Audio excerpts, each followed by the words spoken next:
My wife is still best friends with her ex, and I'm supposed to be okay with that. Update. Hey, Reddit. This will probably be my final update. If you've read the previous parts, you already know where this is going. But I still want to tell the story, not for closure, because honestly, I don't believe in clean endings anymore, but because sometimes saying things out loud helps make sense of what you already know in your gut. After our last conversation, after I gave her the ultimatum, Lena came to me the next evening. She said, "Can I have one more week? I need to really think. I don't want to rush something this important." I didn't argue. I didn't even ask why she needed more time. I just looked at her and said, "Okay." But in my head, I already knew this marriage was done. When someone needs to think about choosing you, it's already a no. When someone needs to mourn the idea of not having access to another man, you're not their priority. You're their safe place, their fallback. So I gave her the week, but I started preparing myself quietly. That week, I stopped trying. I started waking up earlier and making my own coffee, usually her job. She made breakfast twice that week, once pancakes, once avocado toast, but I didn't eat it. I told her I wasn't hungry and quietly cooked eggs for myself after she left the room. She started texting less, probably afraid of doing anything that might tilt me further away. But I knew that less wasn't none. She still said "love you" before leaving for work. I stopped saying it back. All I gave was a quiet, No fights, no yelling, no ultimatums this time, just withdrawal. I started doing my own laundry, my own grocery runs. She noticed. She asked once, "Are we okay?" I smiled politely and said, "We're getting there." But I was lying. I was quietly detaching, one habit, one routine, one emotional thread at a time. By the end of that week, Lena started trying harder. She began asking more questions, sitting next to me on the couch instead of the other side of the room. She started showing affection again, like brushing her hand against mine or trying to cuddle when we were falling asleep. I didn't pull away, but I didn't lean in either. And then came the moment, Saturday morning, when she finally broke. She stood in the doorway while I was folding laundry and said, her voice cracking, "I'll cut him off. Jake, I'll tell him we can't talk anymore." I looked at her and nodded. "Okay, we can try." That was it. No grand speech. No kiss. Just those words. And I meant it. We could try. But I didn't believe in it anymore. Because deep down I knew she wasn't done with him. The next few weeks were quiet. Not bad. Not good. Just calm. She started putting more effort into the relationship. She was attentive, cooked more often, even suggested a weekend trip, just the two of us. She didn't talk about Jake. Didn't mention his name. Her phone was always face up. She was trying, but I could see it. The restraint, the performance, the moments when she'd pick up her phone and put it back down, the time she stared at the wall longer than necessary, the way she looked like she was holding her breath in her own life.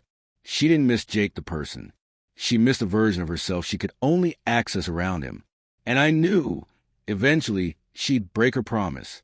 About a month after her promise, I noticed a shift again. She was careful, too careful. Her phone was always within reach. But I noticed she started locking again. She started running errands. That didn't add up. The way she dressed changed. Casual became effortless chic.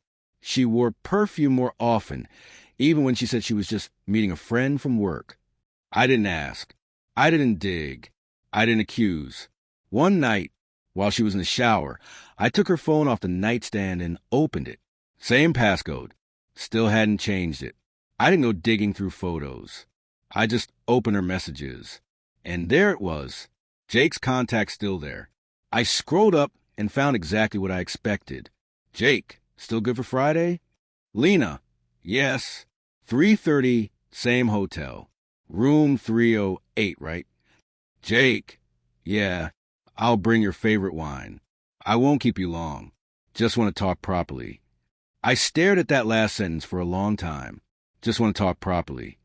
That's the kind of lie you whisper to yourself when you're crossing a line and trying to convince yourself the damage isn't already done. I put her phone back before she came out. I didn't say a word that night, just stared at the ceiling, waiting for Friday. I spent the next day finalizing the divorce paperwork. My lawyer had drafted it a week ago, on standby, just in case. Now, I printed the final version, signed it, and added a short handwritten note. There's nothing left to say.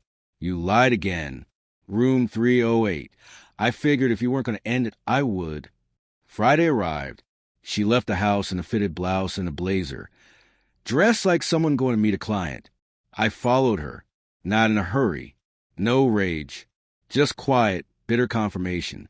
She pulled into the same hotel I'd suspected, same discreet parking lot, same careful glance over her shoulder before walking in. I gave it 20 minutes, then walked into the lobby. I handed the folder to the front desk clerk and said, "Please deliver this to room 308. It's urgent and personal." She looked at me like she wanted to ask questions, but didn't. I didn't stick around. I left, and this time I didn't look back. Later that night, she called me. I let it ring twice before picking up. She was crying, angry, panicked, guilty, all at once. It wasn't what it looked like. It was just a final goodbye. We needed closure. I wasn't going to sleep with him, I swear. I didn't yell. I didn't argue. I just said, "That final goodbye should have happened a month ago, Lena. You already promised me it was over, and you lied." She begged me to talk. I said there was nothing left to talk about. I hung up, blocked her number, and started packing my things. I moved out the next morning, left her the apartment. I didn't want anything that had our shared history built into it. Every wall, every pillow, every drawer was a reminder of who we used to be, and who we never actually were. The divorce went through 2 months later. No drama, no drawn-out battles. She didn't contest anything. I think, in some way, she knew this was the only outcome. People always say relationships end with shouting matches or betrayal in broad daylight, but mine ended in silence, in slow disconnection, in promises not kept, in words that meant less every time they were repeated. I don't hate her. I don't even hate Jake. But I hate that I spent so long trying to win a place in a heart that was never fully mine. If you're reading this and you're in a relationship where you're competing with a ghost, where you're constantly the backup singer to someone else's emotional lead, get out. Because love shouldn't feel like performance you're losing. It should feel like a home where you're welcome. Fully, completely, without question. Thanks for reading. I'm out. Update. It's been a while. The divorce is finalized. The papers are signed. The apartment is behind me. And honestly, I didn't think I'd be back here. But I had one last thing to get off my chest. One final moment that closed the book for me, not just legally, but emotionally. This happened about a week ago, and it was the last time I saw her. I was at a small cafe near my new place. Nothing special. Quiet. I go there sometimes to read, write, or just exist without too much noise. That's when I saw the message. It was from an unknown number at first. I blocked her old one. But the tone? Immediate recognition. Please, just one conversation. I know you don't owe me anything. I just need to say some things in person. No expectations. Just one talk. I stared at it for a long time. I thought about ignoring it. Thought about blocking again. But a part of me, not forgiveness, not longing, just curiosity, wanted to know what she'd say. Not because I believed her, but because I needed to hear the final version of her truth to cement mine. So I agreed to meet. We met at a park bench downtown, near where we used to walk when we first started dating. She looked different. Not physically, same face, same frame, but emotionally, like someone who hadn't slept well in weeks. Like someone trying to hold their world together with dental floss and denial. She didn't waste time. No small talk. No fake smiles. She just said, "I messed everything up. I know that. I know I broke your trust. I thought I was being harmless, but I was selfish. I wanted to have both you and the safety you gave me, and Jake, the nostalgia I couldn't let go of." She went on. "You didn't deserve any of it. I kept telling myself I wasn't cheating. But emotionally, I know I crossed every line. And then when I promised to stop and didn't, I hated myself every day after that. I didn't interrupt. I just listened. She started crying, not performative, not explosive, just quiet tears, like regret that had finally hit bone deep. I don't expect anything. I know you've moved on. But if there's even the smallest part of you that still believes in us, I'd spend the rest of my life trying to fix what I broke. That was her ask. A second chance. A do-over. A future she no longer had access to, but wanted desperately to revisit.